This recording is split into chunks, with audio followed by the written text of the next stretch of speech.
Hey Trailblazers, welcome back to episode 50. I'm Nandis, ESL Trailblazer. Let's make something happen. Burn to learn, build that momentum.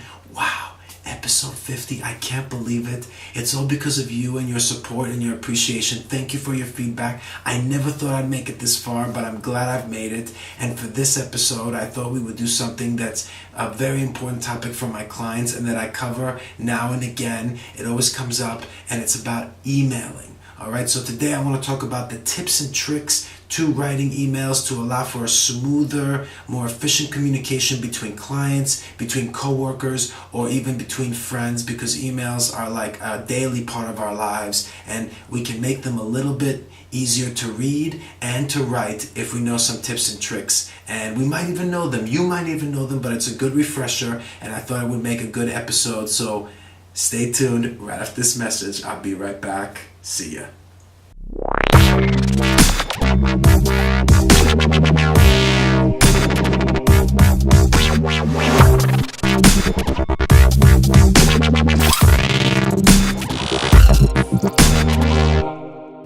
Alright, and we're back. Let's get right into it without further ado. So I'm focusing today, just so you know, on the tips and tricks about emailing in general, not so much language. I know the videos are mostly about language, but I think I'll have to follow that up in another episode. The language that you can use, I will mention a couple language points today, but generally it's about the tips and tricks. So let's get right into it. The first thing that we need to think about when we're writing an email is the subject line. We need a strong subject line, okay? A lot of times I feel people either leave it blank or write something that's very generic and very plain and simple. And I know from writing blog posts and making these videos that the title of the videos or the title of our blog post are just as important as the titles and subject lines of emails, okay? Because when people are receiving many emails a day, having an eye-catching subject line is going to catch their attention and want to open it. So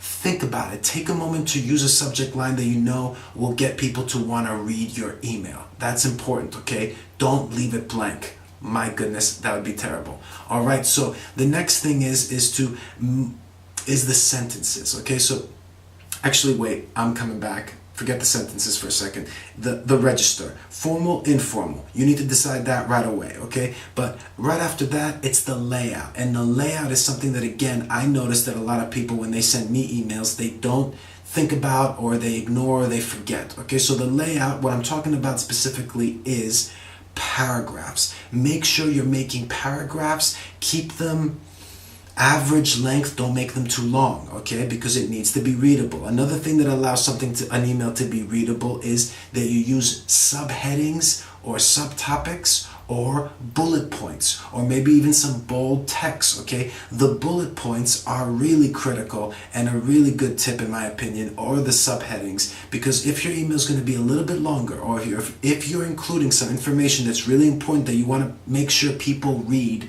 those things need to be either in bullet points on a list or in the subheadings, so that people who are getting an informative email can skip maybe parts that might not concern them, all right? So you're helping people read your email with much more efficiency and ease than otherwise if you're making a lot of sentences and no paragraphs and no spacing, okay? So please, I think the biggest advice I give my students is think about the reader. Think about who's going to read it and what their reaction is going to be, all right? So the layout, huge. That also comes into play with beginnings and endings. Remember to include the most important information at the beginning, and then and when people are reading, remember that they focus a lot on the beginnings and the ends of paragraphs and emails. So that should be where the information that they want is, okay? But the most important information should be at the beginning of the email. That should make sense. Another thing that I think gets forgotten a little often, or quite often, is the attachments. When you make an attachment, when you add an attachment to your email, it's very critical, important, essential, vital. You know I love those words. That's why I'm saying them all, because they're synonyms to very important. Is that you tell the person that the attachment is there, and then, here it comes, make sure you tell them what to do with it. If you don't tell them to do anything with it, they're not going to even look at it, okay? So that's really important tip to remember. Tell them what to do. Open, scan it, sign it, print it, read it because of these reasons, etc. All right, so that is important. Now I want to move on to the proofreading, which is our domain, teacher domain, okay? So the proofreading is essential. Rereading your email when you're done is, I think sometimes we're just lazy. All of us are guilty of it. We just want to send the email, get it done, boom, out. But we're all humans, and I know that I do it, and native speakers, I'm sure, are guilty of the same thing. We make typing mistakes, we make errors when we're typing really fast, and it's totally normal that there'll be errors in there. And when we're proofreading, we're finding those errors. But if you are a second language learner of English, then the other very important aspect of this is that by proofreading or reading it out loud to yourself, you'd be surprised at how much you're able to find and correct on your own. Does this sentence sound correct to you? Maybe you need to change it. So that's where the grammar errors might come in, or the sentence structure errors might appear, because you're reading and you're saying, you know what, that doesn't sound right. I need to fix this, or I need to change that, or I need to do something with the punctuation. I've reminded my Polish students that commas are kind of differently used in English than in Polish, so that's something to look out for. Be careful how you use those, okay?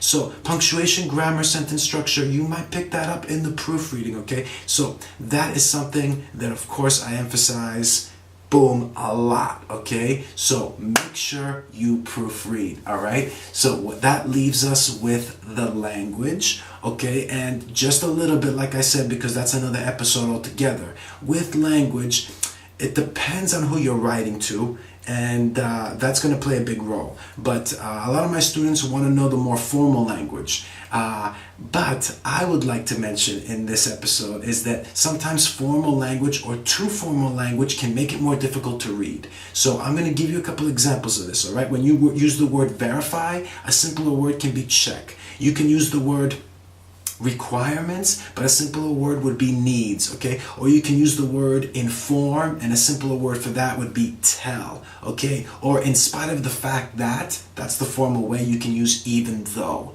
all right? So those are some basic ideas, and the reason I'm giving those examples is because you have the possibility to choose whether you want to write formal or informal, and how easily readable it's going to be depends on those things, okay? So I just said you have the possibility to. All I needed to say was you can, all right? You see, much simpler and faster, okay? There is a chance that I will, or that we will, or so how can you replace that whole sentence, that formal sentence? You can say it might affect us. We might, I might, just with might, instead of saying there's a chance, okay? Or it will be necessary for us to, okay? How do you replace that? We need. Simply we need. All right, so that's the language I just want to cover for today, all right, because I just want to show the difference between formal and informal. It's up to you to decide whether you want to sound more formal or less. But keep in mind, not just that register, but also how easily readable your email is. It's going to be much easier to read if you use maybe simpler language sometimes, and there's nothing wrong with that, okay? It really depends on who you're writing to. Now, if you need to sound more formal, you can use the more formal language if you know it, or some of the examples that I just mentioned, but just remember that it takes longer to absorb it and interpret it maybe for some people, okay? Keep that in mind. So, that's it. Episode 50 has come to a close. I hope you've enjoyed these tips and tricks. Emailing, it's part of our life, unfortunately, until we can find another way. I hope you've enjoyed this episode. Thanks again for your feedback. Thanks again for your support and your viewership. It wouldn't be possible without you. You have a great week. Be proud, teachers. I love this stuff. I'm going to keep doing it. So looking forward to seeing you for the next 50 episodes. Let's make something happen. Build up momentum. Boom. Burn to learn. I'm Nandas signing out. Take care, guys.